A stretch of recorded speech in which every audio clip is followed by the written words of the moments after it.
Hey guys, it's Gregory, and today on The Wandering Wind, I want to talk about the new Doctor for Doctor Who. Now, for those of you Whovians that watch my show, you will know that I am an avid fan of the Doctor Who series, and I have been for about 5 years now. Along with just the different incarnations of the Doctor, I also just love the overall storyline and style that Doctor Who presents, because you do learn stuff, but it's also very entertaining a lot of times too. And with this 13th Doctor, I feel like there might be problems with the fan base on both sides, either saying, oh, they're just doing this for the sake of having a female protagonist, or they're just doing this to, I fear like they're going to turn this from just a new concept of having a female doctor into they're doing this to try and shoehorn in feminist stuff or whatever. And it's not that. I don't think that's what they intend. But we will see just how good she does with being the Doctor. I have high hopes for Miss Winslet. I really do. That being said, I do want to say my favorite Doctors have to be the ones that just, they were always so good at what they did. David Tennant was such an inspiring figure, especially when it came to just being the kind of guy that you could go to for any problem, and he would find a way to fix it. I mean, the Doctor was always like, let's go and let's fix it. And, there could be problems, but, there are a few more enemies than I thought there were. You could possibly die, but he wouldn't let that. He wouldn't let that bother him, and he wouldn't let that bother his companions. In contrast, when we got Matt Smith was, he was even more goofy than the 10th Doctor was. He was like, David Tennant on a sugar high. Super ADHD, always going, ooh, what's this? Ooh, what's this? He would never stay in one space for very long. But that was what made his serious moments all the more awesome and epic. The Pandorica opens, the Rings of Akaten, A Good Man Goes to War. There are loads of moments in the series with with Matt Smith that just boggled the mind as to how he was able to switch, boom, from being goofy to being serious as all hell. But he managed. And then you have the last Doctor, my Doctor, Mr. Peter Capaldi. He was definitely the Doctor for the longest time. He steps into the spotlight. He's this new man. He can't remember why he has the face he has. He's trying to remember who he is, but he's also feeling his age. He's old. He's very old. At this point in time, he's over 1,000 years old, and he's almost ready to give it up because, he was almost ready to give up until he got this new regeneration cycle. And then he doesn't know what to do with it. He's like, okay, where do I go from here? And he constantly is asking himself this question, am I a good man? Am I a good man? Because and I think this reflects the nature of the Doctor. At this point in his life, it's like he's towards the end of his life, and he's questioning all the decisions he's made, and he's trying to figure out, did I waste it all? Did I waste all that potential, all that time, all that potential that I had? Did I waste the days that I was given? And he ends up having to answer that for himself. And then he loses Clara, and he he finds out just how angry he can get. He finds out just how dangerous he can be.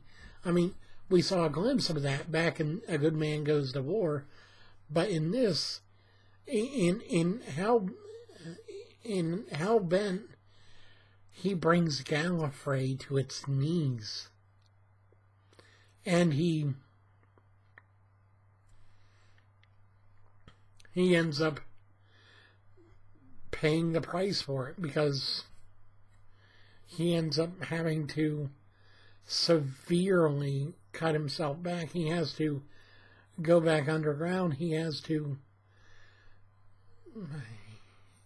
hold himself back from doing anything, because he sees just how dangerous he can be if he perceives someone he loves as being hurt. And I think that's always been part of the Doctor, but this is definitely the moment when we see in Hellbent, when we see just how far he will try to go to figure out how to save the ones he cares for. And then, of course, we have the 10th season with Pearl Mackie and the Doctor coming back, and the Doctor is now looking after Missy because he promised, and he's become so much more aged, so much more worn out and stretched thin, and he gets angry a lot more, and then he ends up having, at the end of it, he ends up losing Pearl Mackie's character, Bill, and he finally gives up. He's like, go ahead, do your worst, I'm ready. And when his regeneration cycle, it's not that he doesn't want to change and that he doesn't want to be another person, it's that he doesn't want to go on. I think that the end of the 10th season really is speaking to the Doctor's state of mind of, I don't want to keep doing this. I don't want to keep going through life, meeting people, finding a connection with them, having affection for them, and then losing them over and over and over again, because it's so hard. And that is so true for so many reasons, because when it comes down to it, the Doctor has been the Doctor for centuries. In fact, millennia, if you count the whole time of the confession dial. But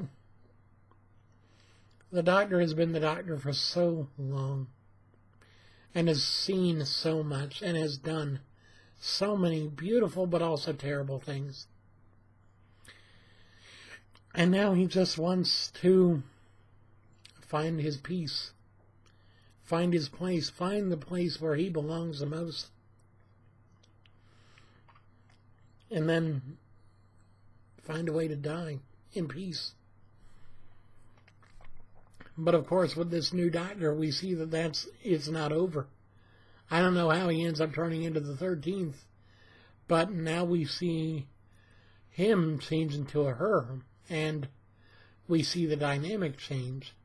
Will she become affectionate towards male characters? Will she flirt with male characters or male guest stars that we see in the show? Will we see a drastic change in her personality? Well, obviously, but we don't know exactly how much. I mean, we saw drastic changes from Christopher Eccleston to David Tennant to Matt Smith to Peter Capaldi, but who knows where it's going to go now. And to be honest, really, how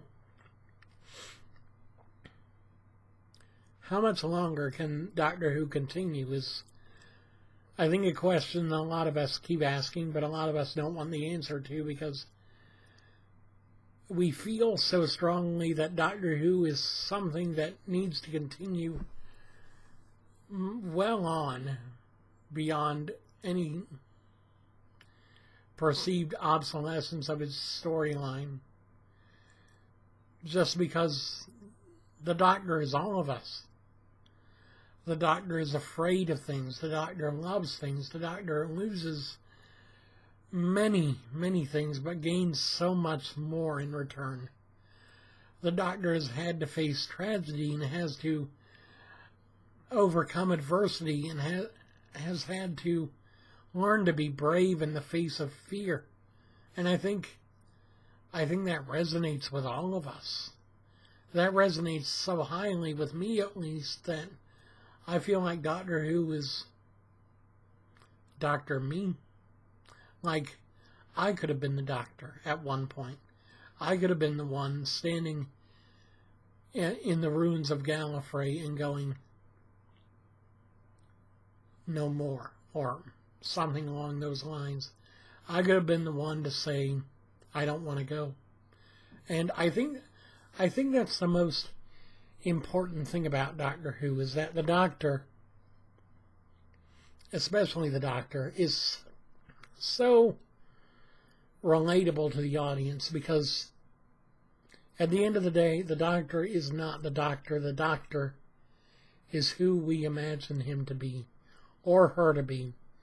And just because he changes his face doesn't mean the Doctor changes being the Doctor. It doesn't mean the Doctor isn't the Doctor anymore. The Doctor, the last great Time Lord, will always be the Doctor. And we will always see him again.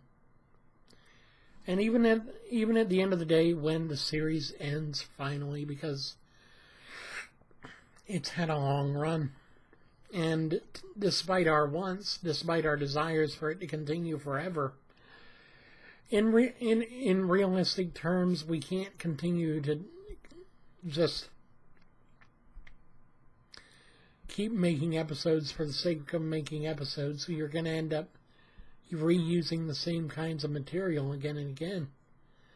But when the day comes that the Doctor's story is finally over, our story won't be over.